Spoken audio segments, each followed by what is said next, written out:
Hey gang, Roden here. Welcome on back to the Cade and another episode of Suckerpunch Sunday.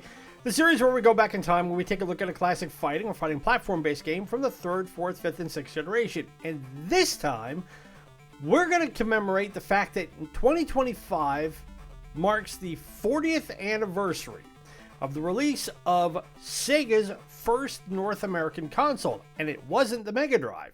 It was actually called the Sega Master System, and it was around from 1986. It came out towards the tail end of 85, early 86, and then ended its lifespan in North America in 1992. But this game that we're going to play this week, Masters of Combat, came out in 1993. Which begs the question, because the Sega Genesis, MegaDrive, had been around for 3 years by this point. So why, if they were going to come out with a fighting game, and Street Fighter II had already been in arcade cabinets for nearly a year and a half by this point? So what would we be expecting to get out of a game like this? So we get this little explanation. The year 2000XX, which is always the great unknown for games like this, a UFO crashed on Earth. When they arrived to the scene, they found no traces whatsoever.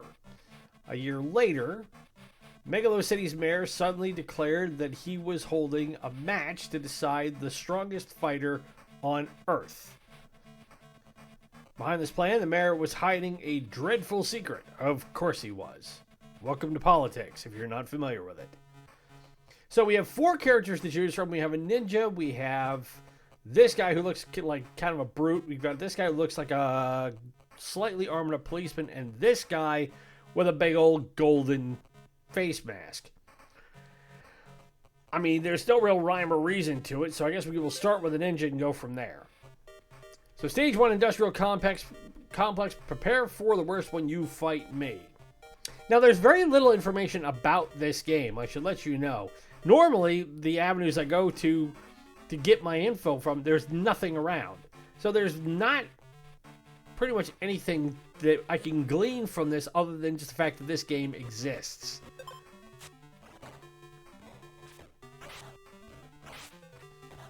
So this guy is very much in the Dhalsim mode of having extendable legs, and I've already been hit once.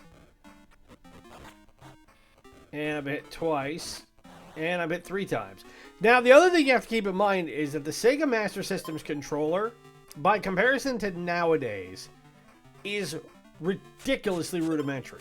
It was only slightly better than the Nintendo Entertainment System controller, which, again, had 4-dimensional buttons, and up, down, left, right, and A and B. The selling point for the Mega Drive controller was, or not the Mega Drive, but the Master System controller, was that it also did diagonals. But it didn't necessarily make the controls that much better to negotiate. So I've already been stunned. And Hayate is getting his Hayate kicked.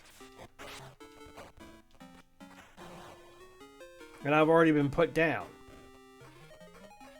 Now, as you can see, obviously, by difference to what our last episode was, where we played Alien vs. Predator, which was a Capcom arcade beat-em-up. We have 2 continues left. Let's try somebody else, shall we? High Volt Man versus Vingburger. But even though this game came out a year before Alien vs. Predator, you can see the obvious difference in the graphic fidelity and the overall quality of it. Now, the Sega Master System, while it was graphically better than the Nintendo in a lot of its games, that didn't necessarily make it a better system. And it also, the popularity of the NES far eclipsed the Master System. And that's what led to the great console wars of the 90s, that Sega knew they had to come back with something that was going to get kids wanting a Genesis rather than wanting a Super Nintendo.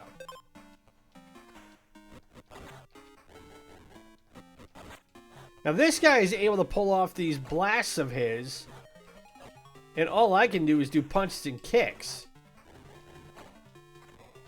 And I can do the dashes with using the button 2.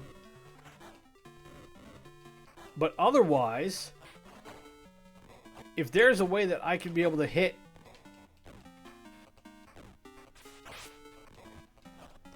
and do attacks, well, now I got him stunned.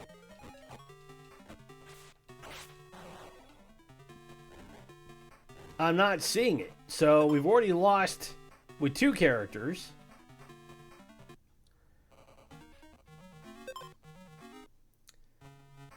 So let's try this guy. Gonzalez versus Wingburger.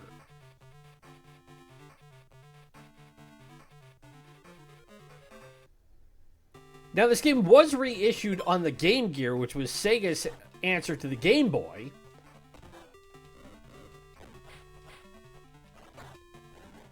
But it was renamed Buster Fight. So they didn't even call it Masters of Combat. So Gonzalez looks more like a wrestler, and he is definitely the strongest of the bunch that I've been able to use so far. That he does that kind of up, down attack like that. That's helpful. But I'm still getting waylaid here.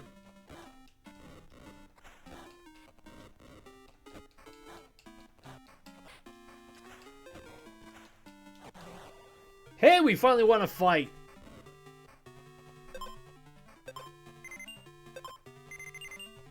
So it wasn't a total loss, although we nearly snatched defeat from the jaws of victory on that one.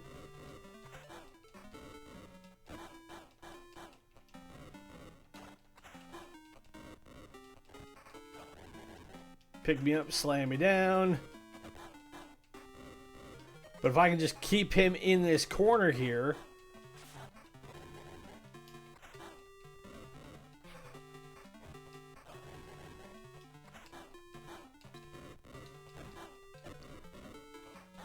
There we go.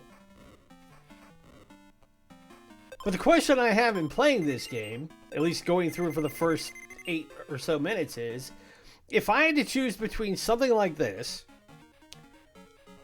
or going to an arcade and playing Street Fighter 2, or even playing Alien vs. Predator, because again, it came out the year after, or Teenage Mutant Ninja Turtles, or X-Men, or Simpsons, why would I shell out the money?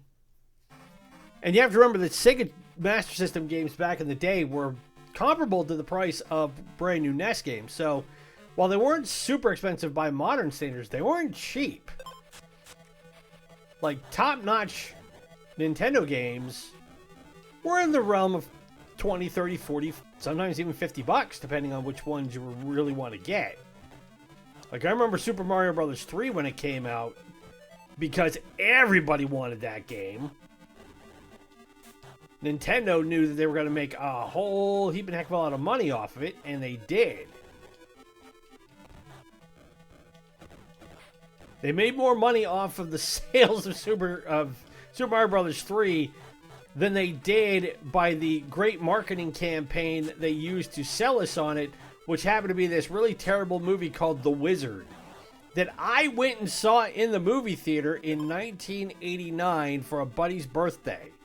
We were such hunks and such video game geeks that when that movie came out, it was, oh my god, cool, we get to go watch a movie about kids playing video games. And it was basically a big selling point for everything from the NES version of TMNT to Double Dragon. It was what introduced us to the Power Glove. It's so bad, and I'm not just saying that. It was actually a line in the movie, but it was. And then the culmination in it was the fact that we were going to see a game that nobody had ever played before. And we were like, which one was it? And then we were introduced to Super Mario Bros. 3. And every kid who went and saw that movie, and there was not a lot of them, to be honest with you, walked out and that was the first thing they said to their parents for, what do you want for Christmas? I want Super Mario Bros. 3. And at some point, on this channel, we will play that game. We've already highlighted Super Mario Bros. 2. We did a one-day playthrough on that. Oof, and now Hayate is carving me up here.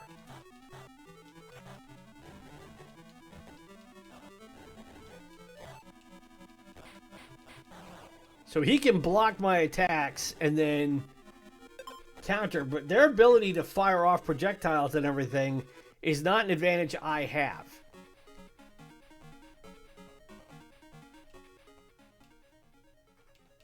So that's the first time we got through. We got 42,600 points, and this game's old enough to keep track of what your score is. Now, the only character we have not played yet is Wingburger himself. So let's see what we can do with him. So we're going to have to fight Hayate first. And this will be a good gauge, because this guy tore me up, as you already saw.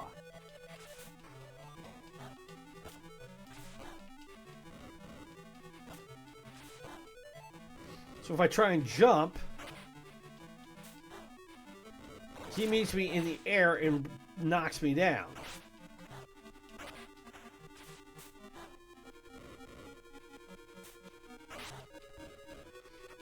So I think I've figured out at least how the dash works and how that coincides with your ability to jump.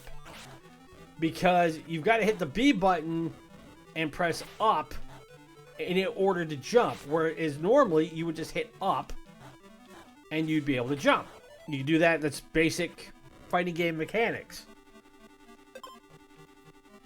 Now, this game was designed by Sims, S-I-M-S, and I don't think that stands for just being Sims. I believe it's an amalgamation of something else. But again, the information about this game and who created it is very sketchy, considering it's a 30-year-old game.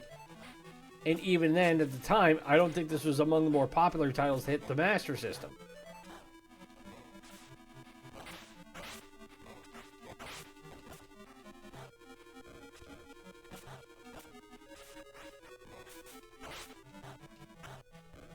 But I think I'm starting to get the hang of this a little bit more.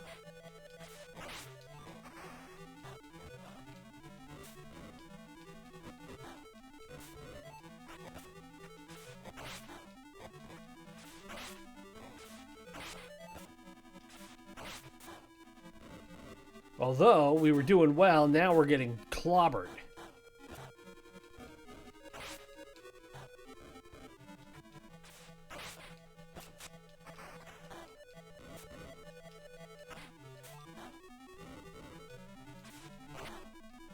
Oof. Well, we were doing well for the first 2/3 of that fight. And then Hayate turned it on and completely destroyed us.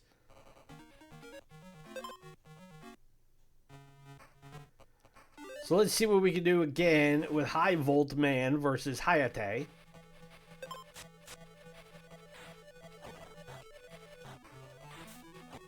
So he can't jump nearly as high. And High Volt Man is pretty dang slow. So in theory, he should be stronger because he's the biggest and can jump the smallest.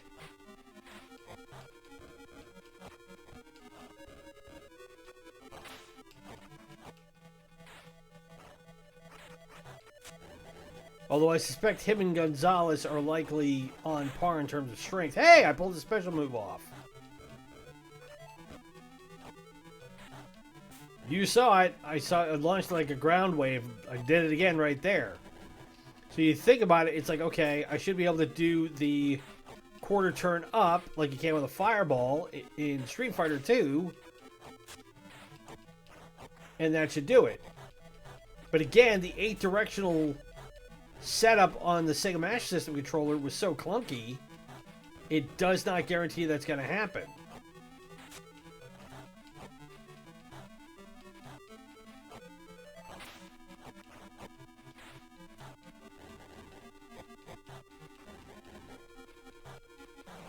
And then I kicker, sir.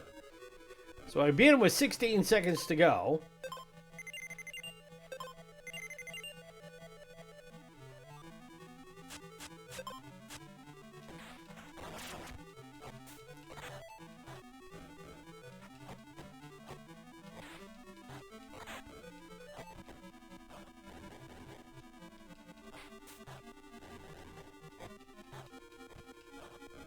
So that throw seems to be his best general move.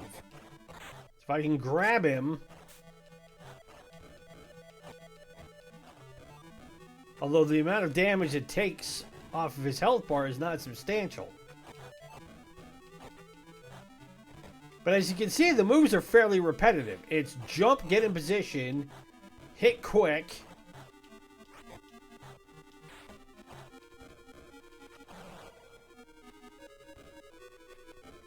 And if you can go low or go high, that seems to help out a lot more. But we swept Hayate for the first time. And we're moving on. Nucleus Plant. Well, now we'll get a battle of brawn versus speed.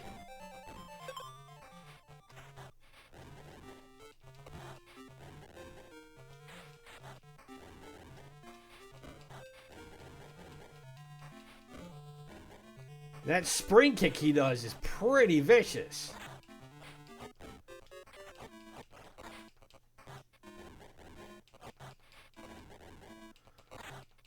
Well, now we're leaning into him a bit.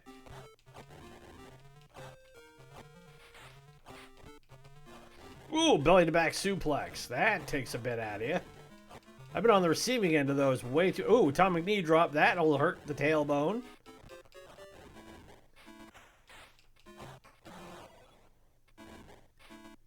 But we put him down. So we're actually doing fairly good here.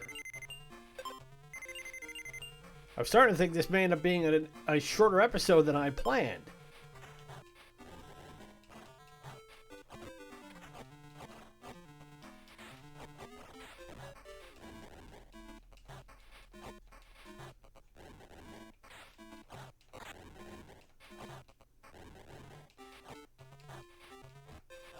If I hit him with that roundhouse kick to the head, that seems to be my best overall weapon against him.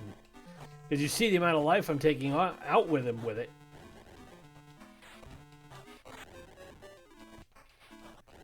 Comes back with the belly to back.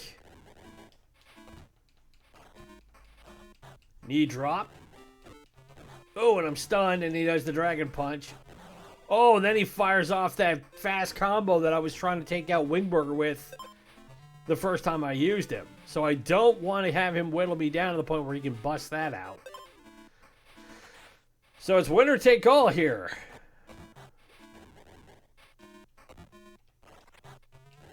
And I'm not starting off on the right foot, literally.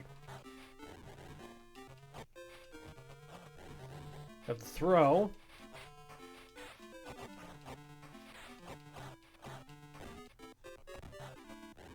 Now, like most games, if you hold the back button, you can block. Except in this game, again, the part of the problem is the way the directionals are set up. As he kowtows me with the dragon punch. And then picks up my lifeless carcass and hoists it as a trophy. Alright, so we got one more crack at him. We seem to do fairly well in that first fight. So let's see what we can do in the second one.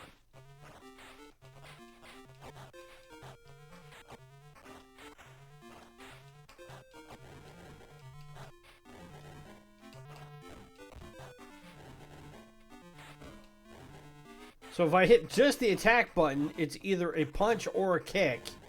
And I can't differentiate between the two because, again, I only have two buttons on the controller to work with.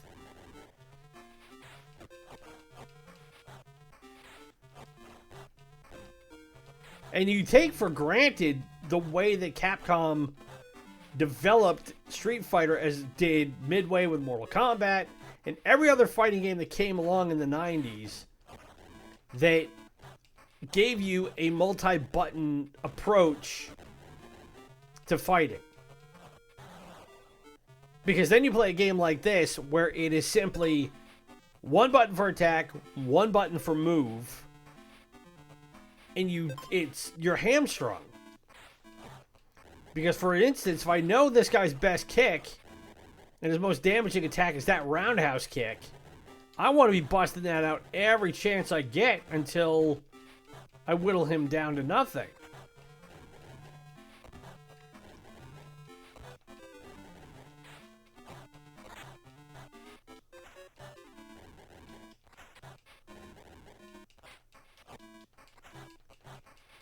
There we go. Ah! Slam me down again. Oh, they did the spring kick and the dragon punch, and I'm gone.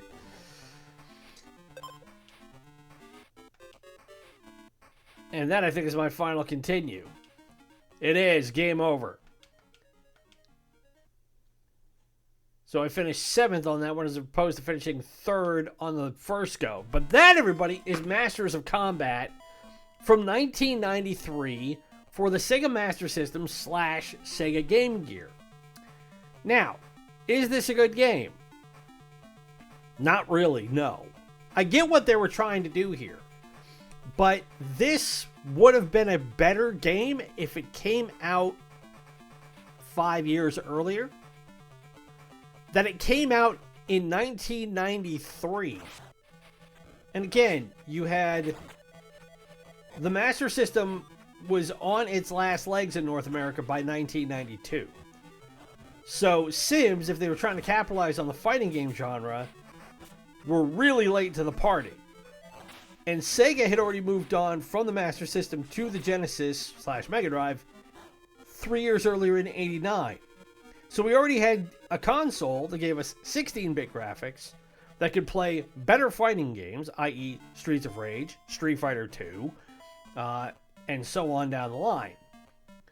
So why would anybody think, I want to actually go back to a now obsolete console and play a game that is nowhere near on par with the average games in the genre at the time? Because you have to remember, 1991 Street Fighter 2 comes out and that becomes the yardstick. And it's still the yardstick. 30-odd years later, Street Fighter 2 is still the yardstick for every other type of game in this genre. And Masters of Combat, however ambitious Sims might have thought that they were being, was nowhere in the ballpark of coming up with a really good game. Especially because there's not enough characters, there's only 4. The movesets are really clunky. The controls are clunky. The graphics aren't terrible, but again, you're looking at an 8-bit game in what should be a 16-bit environment.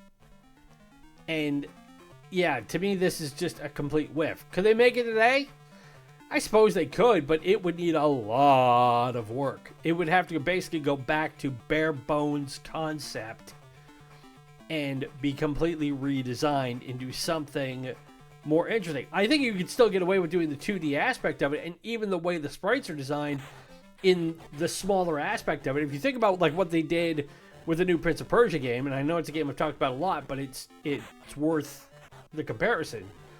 In the way it's that 2.5D, but it's more pixelated, more stylish, and a little bit more cartoony, for lack of a better term. But I mean that in a good way.